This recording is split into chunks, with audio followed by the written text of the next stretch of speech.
제가 아침에 일어났더니 새벽에 일어났더니 1시 51분이더라고요. 새벽. 그 이후로는 잠을 제가 못 잤습니다. 지금까지 계속 이렇게 깨어 있는 게 어떻게 희한하네요. 어떻게 내가 깨어날 수 있는지. 어쨌든 제가 조금 몽롱할 정도로 해서 또 말씀을 또 허전하지 않을까 제가 실 걱정이 됩니다. 어쨌든 제가 오늘 여러분들과 함께 준비한 말씀을 한번 저희들이 볼 수 있도록 하겠습니다. 설교 말씀에 어떻게 용서가 가능할까? 우리가 어떻게 용서하며 살아갈 수 있을까? 어디까지 용서할 수 있을까? 내가 그렇게 용서할 수 있는 밑바탕의 가장 근본적인 내 안에서의 진실된 삶의 밑바탕은 과연 무엇일까?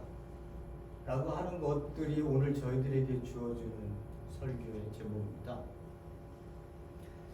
제가 말씀을 드렸다시피 주기도문은 우리에게 세상 사람들이 하는 기도 내용이 아니고 이 땅 위에 하나님의 나라가 시작되었기 때문에 그 나라 안에 들어온 백성들이 이 땅 위에서 예수님께서 너희들이 이 땅에 살면서 교회라고 하는 공동체는 하나님께서 이러한 기도의 내용을 원하시니 너희들은 이 기도를 하나님께 드려라 라고 하는 것으로 우리가 이 주기도문을 이해를 해야 됩니다. 시작되어진 하나님 나라의 백성이 드리는 이 기도가 언제 끝날까? 끝날 때가 있죠. 이 주기도문을 우리가 더 이상 하나님 앞에 이렇게 모임을 모일 때마다 드리지 않아야 될 때가 온다는 거예요. 그때는 언제죠? 예수님께서 재림하셔서 이 땅에 더 이상의 먹는 것 때문에, 죄 때문에 울었던 것들, 고통 속의 악과의 싸움들, 이러한 모든 것들이 끝나는 날, 이게 예수님이 재림하시는 날, 하나님의 나라가 완성되어지는 날을 우리가 생각하면 이 주기도문도 템포러리입니다. 우리가 이 땅에 예수님이 오실 그 날까지만 우리가 드려야 되는 이 기도의 내용들을 우리가 하나님께서 얼마나 원하시고 계시기에 우리에게 이런 것들을 드리나라고 하는 것을 우리 가슴속에서 좀 생각하실 수 있기를 바랍니다. 자, 오늘 성경 봉독할 수 있는 한 부분은 마태복음 6장 11절의 말씀, 우리 다 함께 한번 봉독해 보도록 하겠습니다. 우리가 우리에게 죄 지은 자를 용서한 것 같이 우리의 죄를 용서해 주세요 라고 하는 내용입니다. 주기도문이 여러분들도 아시는 것처럼 저희들이 하늘에 계신 아버지여 라고 여기 전반부가 아버지께 대한 청원입니다. 그러니까 너희들 아버지가 무엇을 원하는지 알아? 너희들이 이 기도를 아버지께 드려야 된다 라고 하는 중심에 뭐가 있어요? 아버지의 나라가 이 땅에 임하기를 원하고 있습니다. 이 나라가 임하면 이 주기도문의 이 모든 것들을 더 이상 드릴 필요가 없죠. 이 나라가 이 땅에 임했는데 아직 완성되어지지 않았기 때문에 우리가 이 기도를 드리고 있는 거예요. 그러나 우리가 하나님의 나라가 이 땅에 임했기 때문에 우리가 일용할 양식과 용서의 부분, 그리고 시험에 들지 않고 악에서 구하옵소서라고 하는 이 부분들을 우리 그리스도인들은 이 교회 공동체를 이미 맛보고 있어요. 왜요? 어떻게 해요? 매일같이 주시는 양식을 이 세상 사람들처럼 그냥 그 경쟁 속에서 악다구니를 쓰면서 내가 가져야지, 내 힘으로 얻어야지, 그래서 만몬주의에 빠져서 사는 그런 존재들이 아니라 우리는 하나님께서 내일에 주실 양식, 그래서 내일을 먹을 수 있는 양식들을 우리에게 적절하게 주시는 것으로. 그러나 우리가 이 기도를 해야 될 이유는 우리 공동체 속에 아니면 더 너머에 있는 이 공동체 속에 아직도 배고픔 속에 이 물질, 아니 먹는 것을 해결하지 못하고 있는 사람들이 있다면 예수님이 오시면 끝나겠지만 그 전까지는 계속해서 우리는 이 기도를 드릴 수밖에 없다라고 하는 것을 저희들이 저번 시간에 봤습니다. 오늘은 이제 죄 지은 자를 용서하는 것 같이 우리의 죄를 용서하소서. 어쩌면 이 용서의 부분이 내 자신의 신앙과 굉장히 밀접해 있어서 나를 들여다보는 잣대가 될 수도 있을지도 모릅니다. 어쨌든요. 자, 이 부분은 오늘 볼 거고요. 그 다음 시험에 들지 말게 하시고 우리를 악에서 구해주세요 라고 하는 부분은 다음 주에 저희들이 보도록 하겠습니다. 본문에 들어가서요. 저희들이 본문 분석을 한번 해보고 난 다음에 마태복음 6장 12절에 우리가 우리에게 죄 지은 자를 사해 준 것 같이 우리 죄들을 사해 주세요 이렇게 얘기했을 때에 이 본문의 말씀은요. 여러분들이 영어에서 다 보면 요 debt,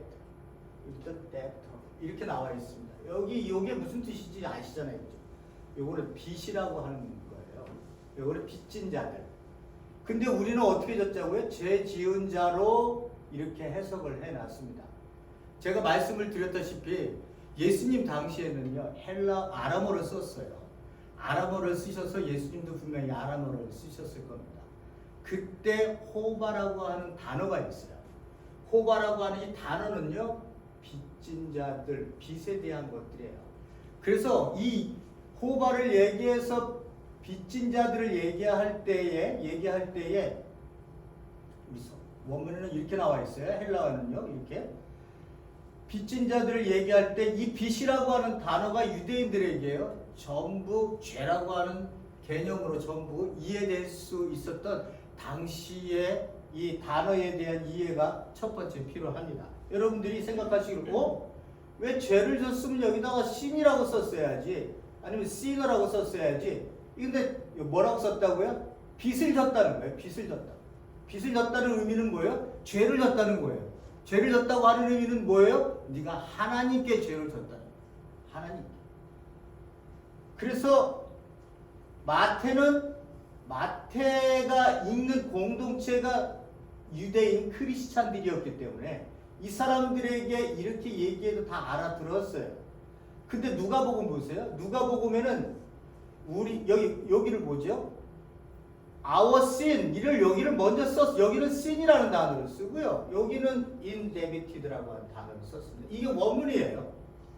누가는 이렇게 썼습니다. 그러니까 빚진 자들, 빚을 지고 있는 사람들을 용서하오니 우리의 죄들, sin들을 용서해 주세요. 이렇게 좀 다르게 썼습니다. 왜 다르게 썼을까요? 누가복음을 읽는 사람들은 이방인이었기 때문에 이렇게 빚졌다고 우리가 이런 단어를 써버리면 상업적, 금전적 계산을 해버릴 수밖에 없어요. 그렇기 때문에 여기다가 부연 설명으로 죄들을 sin이랑 하나 쓰고 sin이라는 단어를 쓰고 indebted라는 단어를 이 두 가지를 써서 이 글을 읽었었던 이방인들이 이것을 이해할 수 있었어요. 이 뜻이 어떤 뜻인가라고 하는 것을 알 수 있었어요. 그래서 여기를 다시 한번 해석해보면 우리가 우리에게 빚진 자들을 탕감하여 준 것 같이 우리의 빚들을 탕감해 주세요. 이런 뜻이에요. 원래 원문에 들어가서 얘기를 하면요. 근데 아까도 말씀드렸다시피 그때 당시에 아람어를 헬라어로 바꿀 때 이 빚진 자들을 빚진 자들 이것은 죄를 의미하는 단어들이었기 때문에 이 사람들이 이 단어를 읽을 때 우리의 죄를 사해달라는 거구나. 우리에게 죄 지은 자들을 우리가 사해 주겠다고 하는 거구나 라고 하는 것을 알았다는 이야기입니다. 이 본문의 내용 여러분들이 영어 성경을 읽으면서 여기는 이렇게 써놨는데 왜 우리가 죄로 썼을까? 착각하지 마시고요. 이렇게 원문은 되어 있다라고 하는 것을 여러분들이 말씀을 드립니다. 자, 죄송합니다. 해석을 들어가면 우리가 우리에게 죄 지은 자를 사해 준 것 같이 우리의 죄들을 사해 주옵시고 이렇게 얘기를 하고 있습니다. 우리가 죄를 졌다라고 하는 이야기는 첫 번째는 우리가 아담적 실존, 즉 아담이 하나님께 구테타를 일으켜서 반역을 일으켜서 내가 원하는 대로 살을래요. 내가 선과 악을 판단하면서 내가 살고 싶어요. 하나님 저에게 판단하지 마세요. 라고 하는 이러한 단계에 들어간 아담적 실존의 모습들을 우리가 갖고 살았어요. 그래서 바벨탑도 싸고 그들이 원하는 대로의 삶을 살았어요. 그것을 하나님은 악하다 이렇게 얘기하는 거예요. 그래서 그들이 하나님을 떠난 삶이 그들에게 얼마나 악한 삶인지가 이스라엘 백성들에게는 끊임없이 하나님으로부터 돌아오라고 하는 경고를 계속 듣죠. 그것 듣지 않으니까 하나님은 심판을 하셨던 거고요. 어쨌든 여기서 우리가 빚을 져서 우리가 빚진 자들을 사준 것 같이 우리의 빚들을 사해 주세요 이렇게 이야기를 했지만 실제적으로 우리에게 다음에서 나오고 있는 이야기들 14절에서 15절에서 내기는 이야기들과 연결을 해보면 이렇습니다. 너희가 남의 잘못을 용서해 주면 너희 아버지께서도 너희 죄를 용서해 주실 것이요 너희가 남을 용서해 주지 않으면 아버지께서 너희 잘못을 용서해 주지 않을 거다 라고 하는 부연 설명을 그 밑에 달고 있습니다. 그 얘기는 어떤 의미냐면요, 네가 하나님으로부터 우리 그리스도인들을 얘기하는 거예요. 네가 하나님으로부터 용서를 받았어. 그러면 너는 너와 함께 이 땅에서 살고 있는 자들, 내 이웃들, 너에 대한 용서가 반드시 있어야 될 것이라고 하는 것을 얘기를 해주고 있는 거예요. 하나님께서 용서를 해줬는데 네가 그렇게 안 살아? 네 옆에 있는 죄를 용서하지 않았어? 너는 그렇다면 하나님께서 나를 용서해 주신 것을 무시하고 있는 거예요. 아니면 내가 용서받았다고 생각하지만 에이 그거 얼마 되지 않는 용서. 내 옆에 있는 사람 절대 나에게 괴롭혔던 것들 그런 것들 내가 용서할 수 없어. 이 관계성으로 갈 수 없다는 거예요.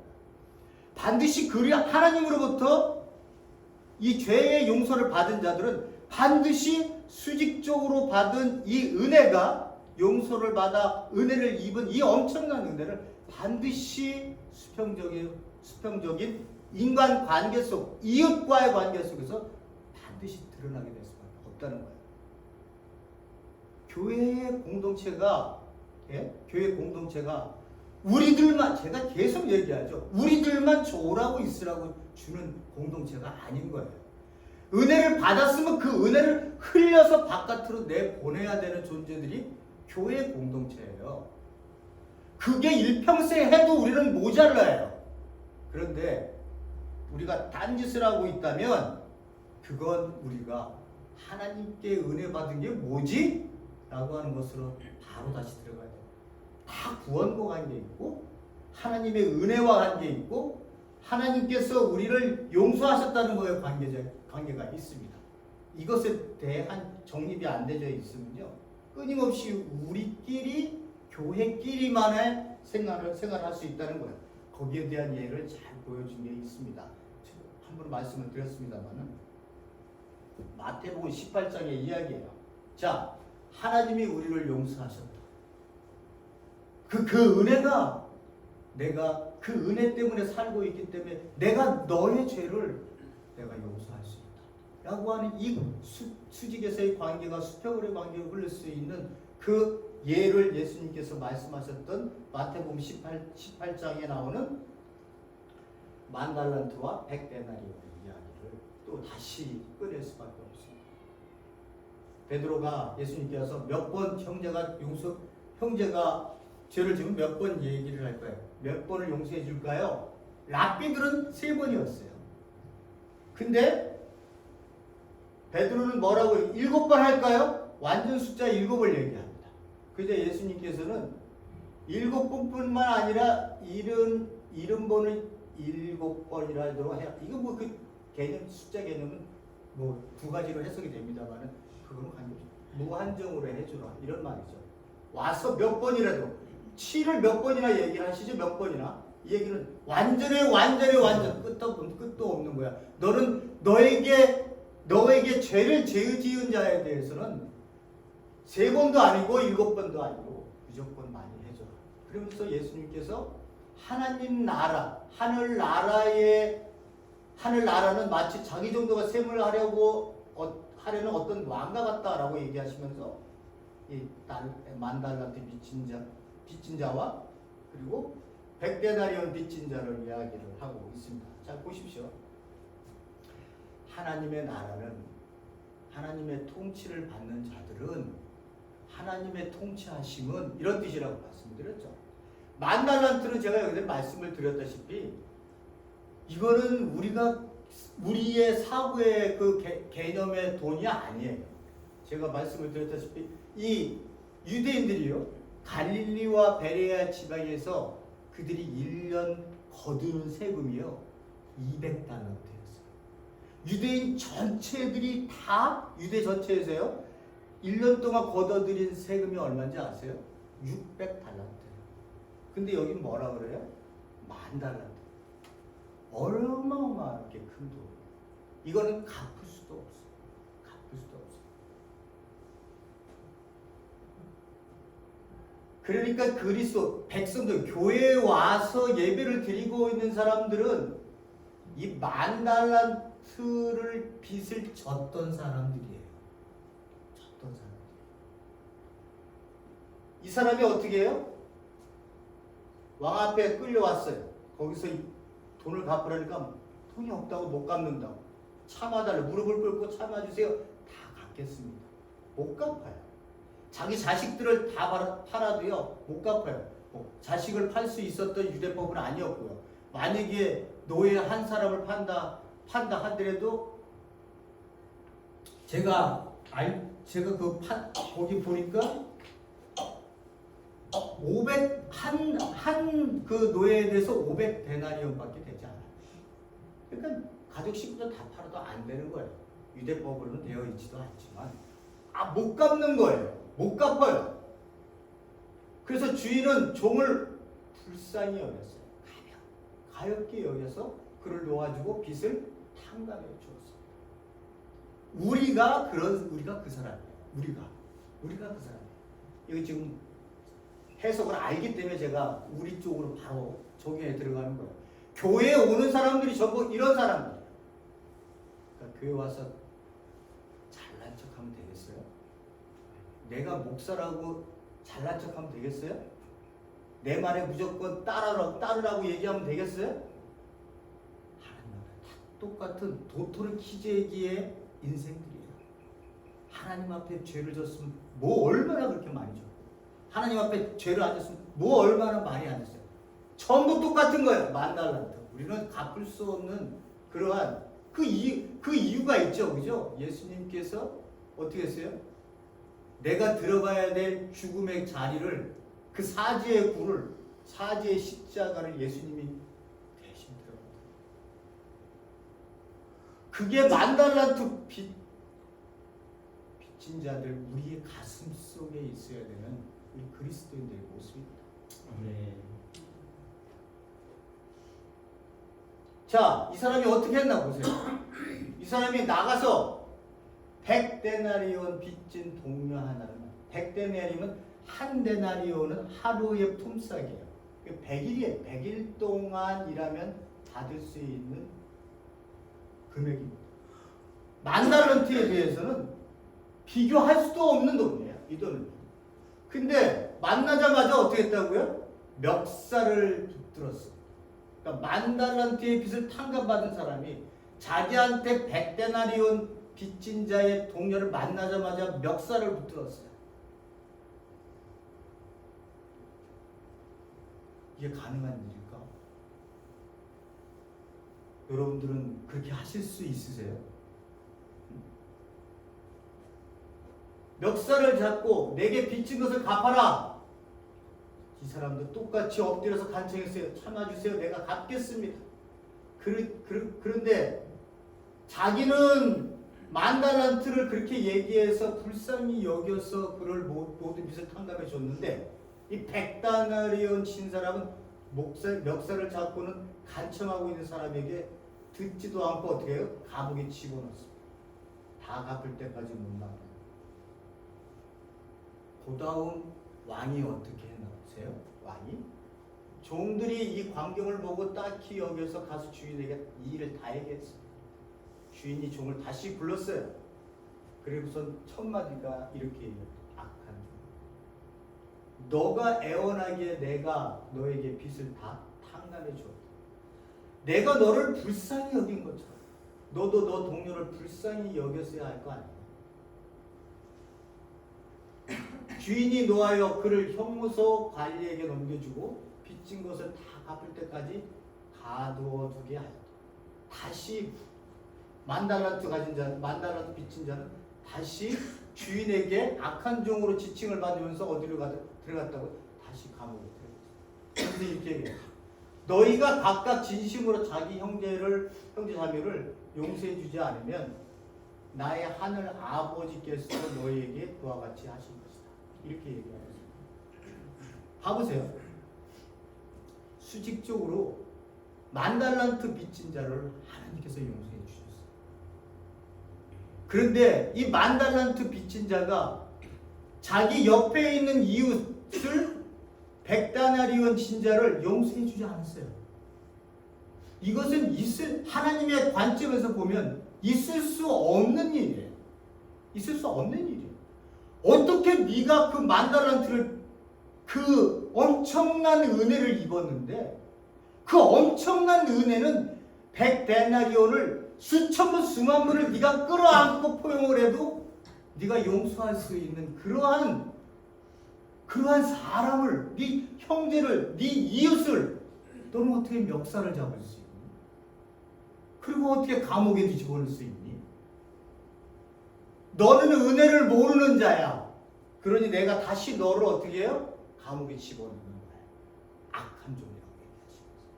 그렇게 얘기하시면서 네 중심으로 네 형제자매를 용서하지 않으면 하늘에 계신 내 아버지도 그렇게 하겠다라고 하는 이야기를 끝을 맺습니다. 자, 제가 교회 얘기를 조금 나눴습니다만 이 교회 공동체라고 하는 거는요, 세상 사람들이 이해할 수 없는 공동체가 맞습니다. 성경을 그들이 읽으면요, 불편하기 짝이 없어요. 뭐 이딴 얘기를, 자기 양심들을 계속 건드리기 때문에. 그리고 이 세상의 자기중심적 삶을 사는 자들이 이 성경책을 읽으면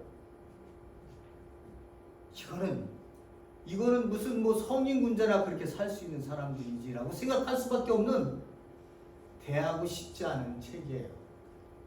근데 우리 그리스도인들은요, 이 삶을 당연하다고 생각하고 내가 이렇게 살지 못하니 하나님 앞에 그렇게 살게 해주세요 라고 생각하면서 매일같이 무릎 꿇고 하나님 앞에 사는 자들이 교회 공동체에 있는 우리 그리스도인들. 이 세상 사람들은요, 우리 저기 기화 자매님이 저번에 저 가기 전에 제 설교를 훔쳤어요. 이 세상 사람들이 어떻게 사느냐? 그랬더니 act, 거기에 대한 반응, react, 산다. 정확하게 보셨어요. 정말 이 세상 사람들은요, 내가 너한테 어떻게 대하느냐에 대해서 내가 좋게 대하면 어떻게 해요? 그 사람도 나한테 좋게 대해요. 세상의 원리예요. 내가 나쁘게 대하죠. 저 사람도 나에게 반드시 나쁘게 대해요. 이게 세상 사람들의 삶의 원리이기 때문에 괜한 나에 대한 모욕이나 나에 대한 어떤 잘못된 정보나 나를 무시하거나 하는 얘기를 들을 때 우리는 어떻게 생각하냐 그러면 내가 그런 사람이 된 것처럼 생각을 해요. 나의 가치는 조금도 변하지 않아요. 너가 어떻게 액트하느냐, 리액트하느냐, 그거는 너에 관한 일이지 나라고 하는 존재는 변하지 않아요. 근데 우리가 어떻게 해요? 그 리액트에 엄청난 상처를 받아요. 그래서 내가 상처받으니까 어떻게 해요? 거기에 나도 같이 상처를 주고 상처라는 것을 더 상처를 줘서 피가 나도록 상처를 서로 주고 삽니다. 여러분들 안 그런 것처럼 사셨다고 생각할지 모르시지만 여러분들이 지금까지 이 세상에서 사시면서 얼마나 많은 사람들을 아프게 했어요. 여러분들은 나는 아닌데, 나는 잘 살았는데, 천만의 말씀. 여러분들이 한마디 한마디에 어쩌면 어떤 사람, 아니 내 자식들조차도 기가 죽어서 살 수밖에 없었고, 아버지가 미워할 수밖에 없었고, 그래서 내 선생님이 나를 했기 때문에 내 인생이 이렇게 망가질 수밖에 없었어 라고 하는 수많은 우리의 인생의 아픔들을 다 갖고 있어요. 이게 삶의 자리예요. 우리 인간들의 분상들이에요. 이 모습들이. 예? 여러분들이 그리스도를 믿기 전까지 그런 것들이 내 자 안에서 회복되기 전까지 이 세상 사람들은 그렇게 산다는 거예요. 여러분 한강 그 작가가 쓴 그 노벨 평화상 받은 그 채식주의자라는 책을 읽어보셨습니까? 나오자마자 저는 그 누가 좀 주셔 바로 읽으면 짧기 때문에 바로 읽어봤는데, 그 주인공 여자가요, 남편한테 받는 폭력, 언어 폭력, 가족한테 당하는 폭력, 이 사회에 받는 폭력, 단 한 가지 이유 때문에, 뭐 때문에? 나 채식 먹겠다고. 인간의 나와 다르면 모든 사람들이 거기에서 끊임없이 폭력으로 가는 게 이 세상 사람들의 원리예요. 그래서 이 세상 사람들이 자기가 원하는 대로 살아줘야 되는 거야. 자기가 원하는 대로. 근데 아내가 육식을 안 먹겠다고 얘기하니까 그 남편서부터 그 가족서부터 이 사회에서부터 마지막까지 정신병원에 집어넣으면서까지 그는 끝없이 숭고한 나무가 되고 싶은, 누구도 해치지 않는 그 순결한 마음을 갖고 이 땅에 살다가 죽고 싶었는데 부모도 이해해 주지 않아요. 왜? 우리가 세운 룰이 있거든요. 세상에 세운 룰이 있어요.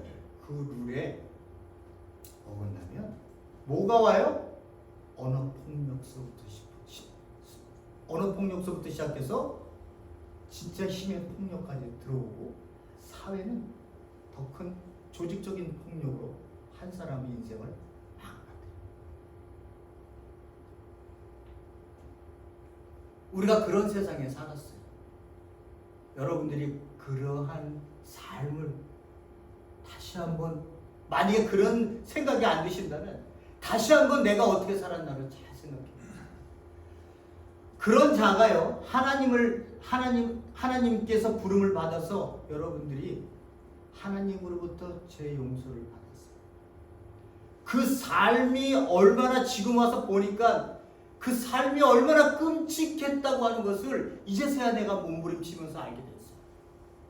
그래서 그 나를 용서한 그 하나님, 내 대신 죽은 그 예수 그리스도 때문에 내가 이제 진짜 내가 이 땅 위에서 어떻게 살아야 되는구나 라고 하는 것을 알게 된 거예요.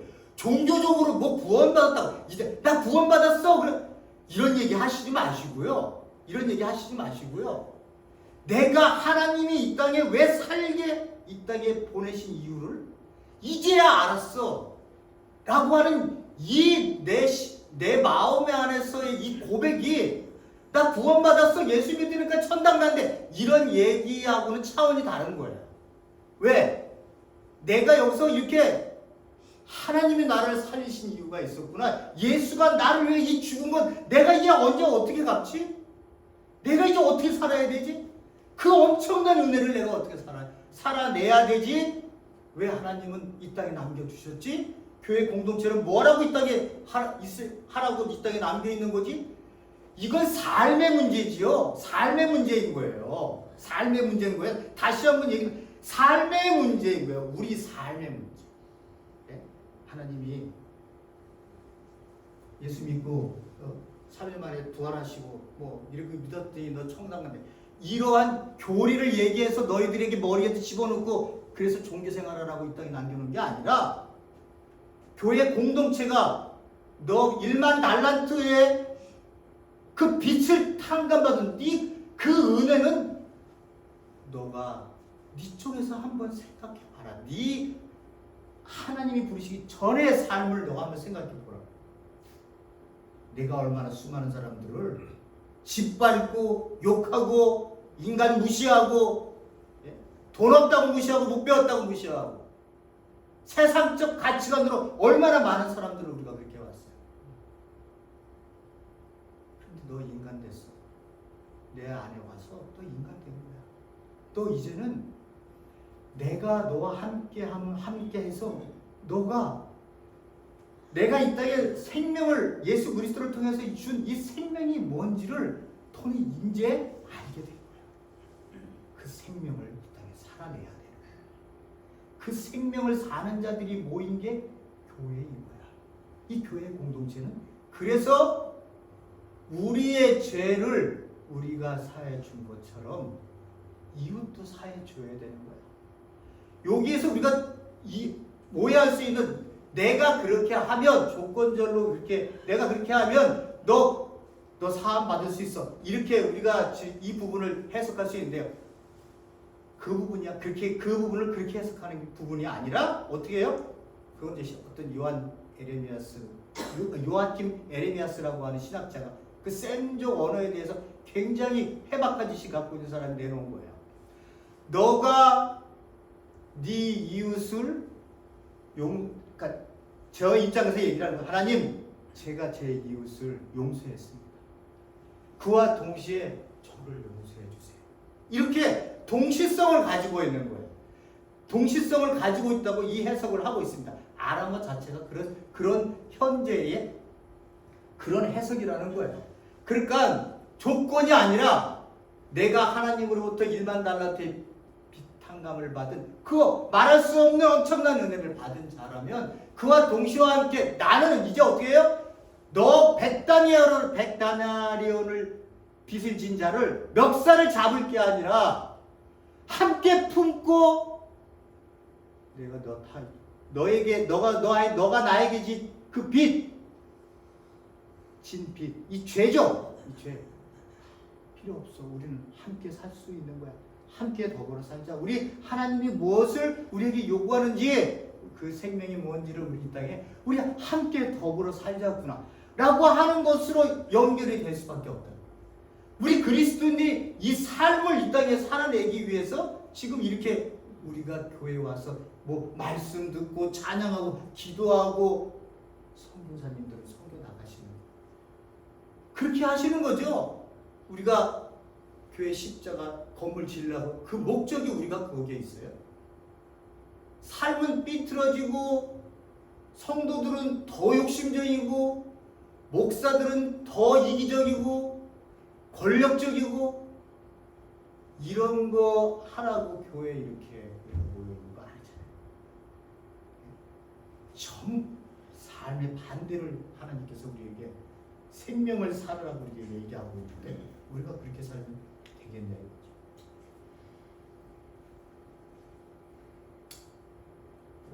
만달란트 은혜를 입은 그 심정이 어떤 심정인지 여러분들 다시 한번 돌아가시면 생각을 해보시고요. 내가 이 옆으로 내가 용서하지 못한 자가 있는가 다시 한번 여러분 생각해 보시고 그 세상이 전혀 이해할 수 없는 삶을 살고 있는 이 교회 공동체가 오늘날 우리가 이 땅에 살고 있는 이 21세기에 아직도 우리가 존재하고 있다면 정말 교회가 맞다면 우리가 이 땅에서 어떻게 살아야 될지를 오늘 본문의 말씀을 통해 다시 한번 하나님의 은혜와 그리고 내 삶의 생명의 가치를 어떻게 이 땅에 펼쳐야 될지를 고민할 수 있는 그런 우리 성도님들이 될 수 있기를 간절히 기원을 드립니다. 아멘. 감사하신 하나님 아버지, 하나님 우리는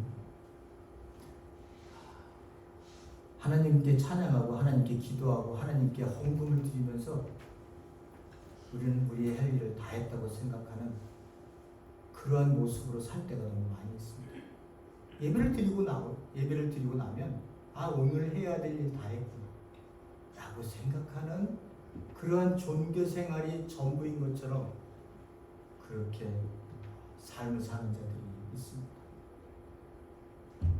오늘 우리에게 예수님께서 말씀하신 것처럼 너는 10,000달란트 빚을 졌다가 하나님께서 그 은혜로 너는 삶을 살 수밖에 없고 그 은혜로 살기에 내 이웃을 용서할 수밖에 없는 존재로 이 땅에 있는 거다. 그걸 세상에 드러내며 그 삶을 살아야 한다 라고 우리에게 얘기하는 음성을 들을 수 있도록 우리의 가슴 속에서 다시 한번 우리 자신의 마음을 열고 하나님이 하시는 말씀을 듣도록 역사하여 주시옵소서. 오늘도 저희들에게 주신 이 시간을 귀히 말씀 속에서 우리의 심령을 열고 우리의 의식을 열어 아버지를 만나게 하시며 감사드리옵고 예수님 이름으로 기도했습니다. 아멘.